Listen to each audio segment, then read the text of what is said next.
that. So if they're going to resentence him, they might as well save money from having to send him back to court and doing all that when they know the answer is they're going to let him out. I mean, they have to let him out. So let's just finish this real quick. Let's just let Roe be able to have babies. Come on. That's what it boils down to.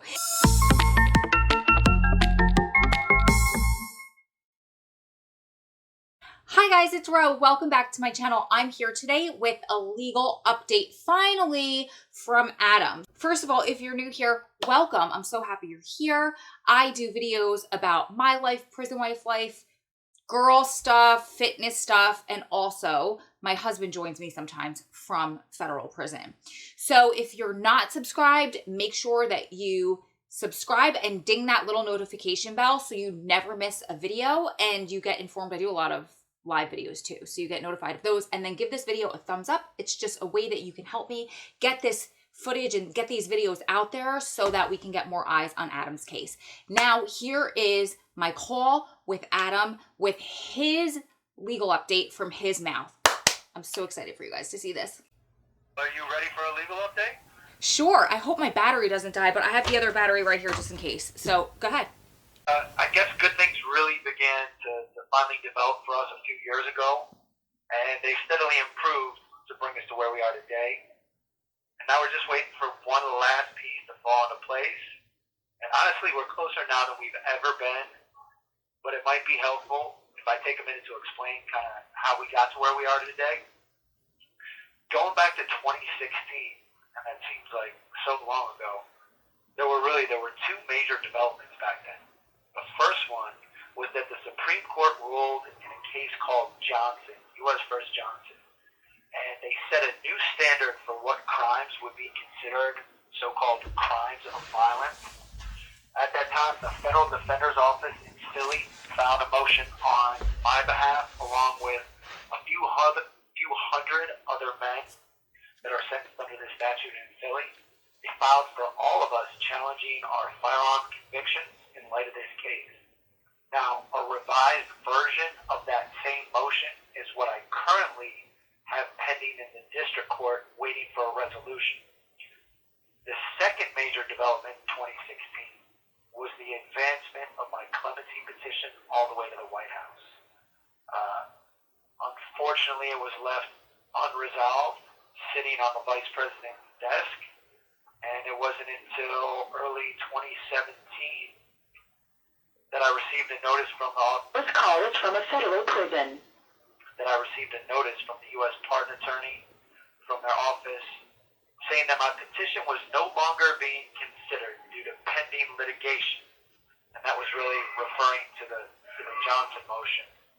But it was that window for clemency under President Obama. It had already closed, and I think we pretty much spent most of 2017 recovering from the letdown of an extremely emotional, long, trying ride.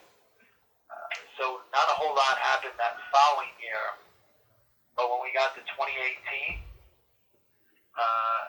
that's kind of when we got back in the game. Things really started to look up for us again. The Supreme Court issued a decision in another case called DeMaya that extended their ruling from Johnson, the previous decision.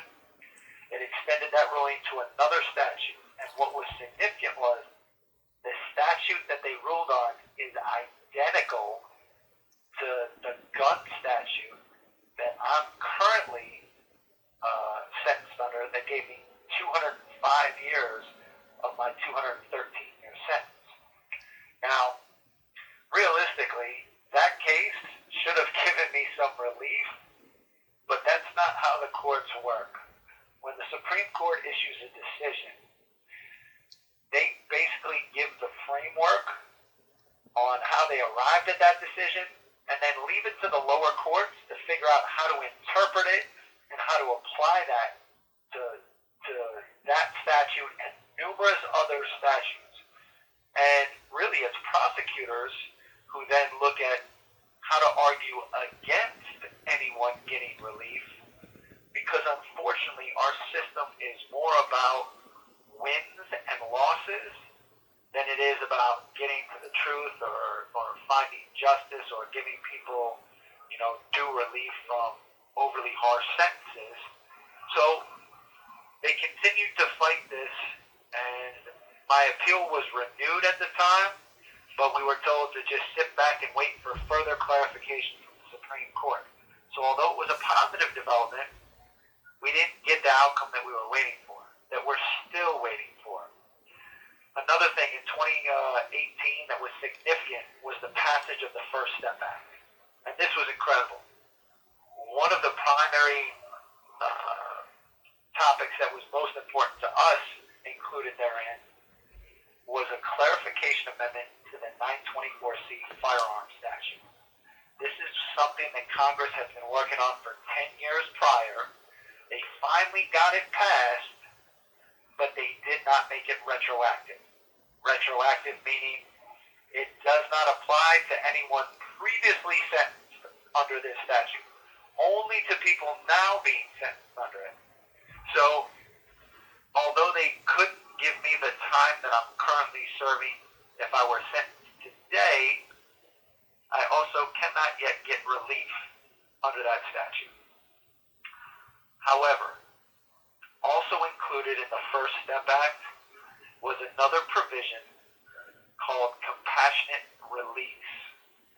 They changed the requirements for how to go about applying for this thing called compassionate release, for what are deemed extraordinary or compelling reasons. Now, part of our argument has been that the things that I've accomplished since I've been incarcerated should hopefully qualify as at least compelling reasons, if not extraordinary. But also we included in the argument that since the 924C statute has been amended and people can no longer be given these kinds of crazy sentences, shouldn't that also be compelling reason enough to take another look at this sentence? So those are some of the things we raised. But it wasn't until this year, finally in 2019, that the Supreme Court thankfully went ahead, extended that Johnson ruling from 2016. They extended it in a case called Davis, and Davis was a 924C firearm case. So that should have been the end of it, right? Not quite. We are still waiting for that motion to be resolved, for that ruling to be applied to my case. Technically, I should be resentenced at some point in the near future because of that ruling. When that'll happen is still up in the air. However, my longtime advocate and good friend Sean Hopwood signed on a few months ago as my attorney. He is now representing me. He has refined my original 2016 Johnson motion, submitted that to the court, along with a motion that he has personally invested a great deal of time and energy into putting together to help not only me, but hopefully thousands of others under that compassionate release provision, to allow judges who feel that they would like to take another look, a second look at a sentence, but currently there's no means, there's no legal recourse for them to do so. This compassionate release motion that he has penned under the First Step Act hopefully is going to give a lot of guys relief, beginning with me. And that motion was submitted along with my revised Johnson motion last week. And right now, we're hoping to generate some publicity, a little bit of interest in my case, to help speed up this process, to help get all of the people involved with my case on board, to help us get a hearing, to help us, quickly resolve this and allow me to finally walk freely out the front door after nearly 20 years. And I hope that everyone can agree that 20 years was ample time for the crimes that I committed. And, I'm looking forward to another chance to do things, all of the things that we've discussed, as far as, creating a future together outside of here, not only building a family, but helping to advocate for others who are similarly situated, and putting all these experiences that we've had together, putting those to good use, and continuing with fulfilling our purpose from the outside, helping others who are still going through it. Yeah, I love it. Okay, so let's quiz me really quick, and I'm going to try to put this in very basic terms for people to understand. So, Demaya came through parallel, but it was with immigration, not with firearms, but it was crime of violence. Didn't work for us because each district was ruling differently for 924C. So the Davis case came through the Supreme Court, which was favorable for us, but each district, again, was ruling differently. That's why the Supreme Court threw it back to the districts and said, you guys decide. They had the ability to do it blanket, but they didn't. So now we were given the go-ahead from Philadelphia, where you are sentenced out of, interrupt me, correct me if I'm wrong with any of this, but we were given the green light. But that could take a really long time. Litigation happens very, very slowly. So in the meantime, with the First Step Act came this compassionate release component where with anybody with compelling and extraordinary, I can never say that word right, reasons can appeal. Because your case is, I think the time is extraordinary and it's a very compelling case, we put that in, and basically it was done together because you have the legal argument to say, because of Davis, my case isn't valid anymore. Because of Davis, my case isn't valid anymore, but let's do it through compassionate release because it could happen faster. And it's not a shot in the dark or a long shot like clemency is. I just want to make that very clear because it's happened for people already with 924C, right? Correct. Okay.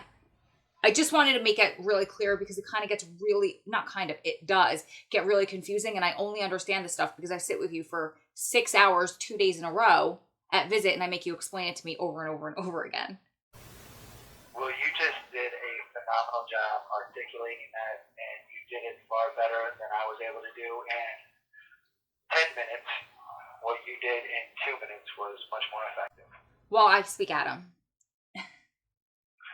You speak Ro. It's a little more difficult of a language to speak mine. Yeah, so I'm really excited. And you want to hear something really cool? Like I was just talking with 2 of my girlfriends this morning that help out in Strong Prison Wise, and they're like, we got to get our stuff together because Adam's coming this year. And I think it's great because I'm the one that sits back and I get nervous that people are like, you're crazy, pipe dream, this and that.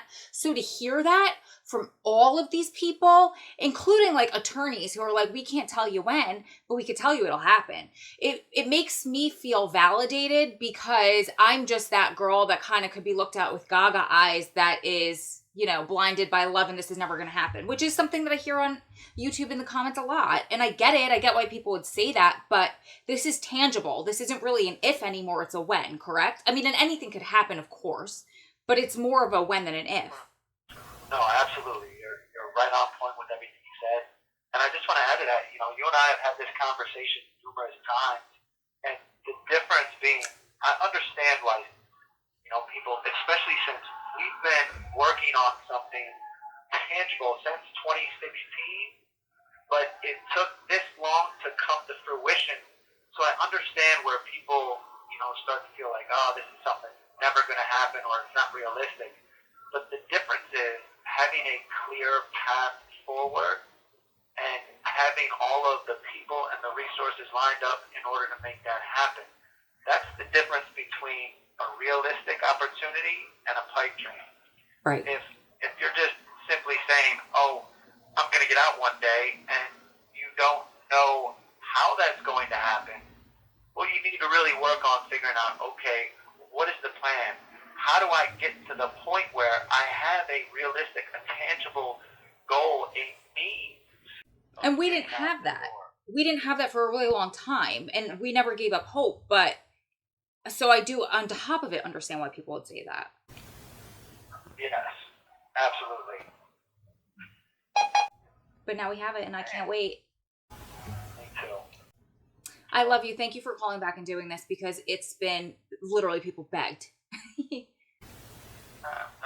I'm sorry it took so long. No, we did it on purpose. We were waiting for that paperwork to be filed, so it's not your fault. I'm just happy the ball's in motion. I'm happy to make this video. I'm happy to push the other video. I'm happy that we have tangible things to do to move forward, because for a long time it was just like, just wait. We'll tell you when we can.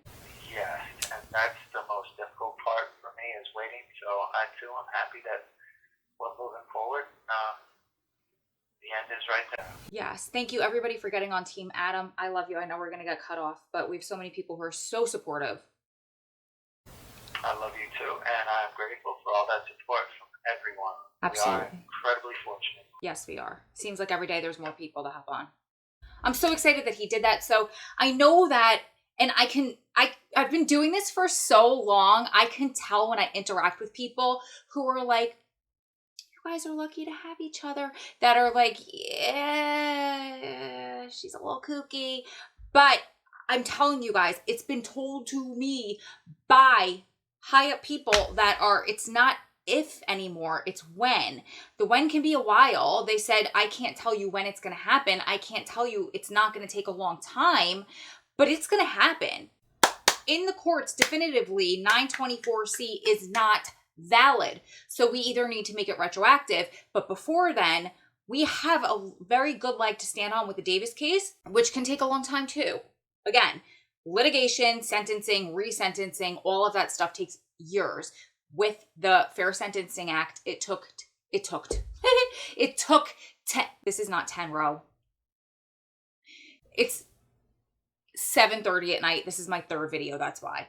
But it took 10 years for that to become retroactive. So I'm not saying it's going to happen tomorrow. I'm not saying it's going to happen in 10 years for sure. But that's why we're coming in and we're piggybacking with the compassionate release, because that's something that they could do like that. So if they're going to resentence him, they might as well save money from having to send him back to court and doing all that when they know the answer is they're going to let him out. I mean, they have to let him out. So let's just finish this real quick. Let's just let Ro be able to have babies. Come on. That's what it boils down to. You guys keep staying strong. Keep loving strong. Keep supporting one another through this journey, because you're one day closer to it all being behind you. And Lord knows I am too. Lots of love from my heart and Adam's heart to all of yours. We'll see you beautiful ladies and gentlemen in the next one. Bye, guys.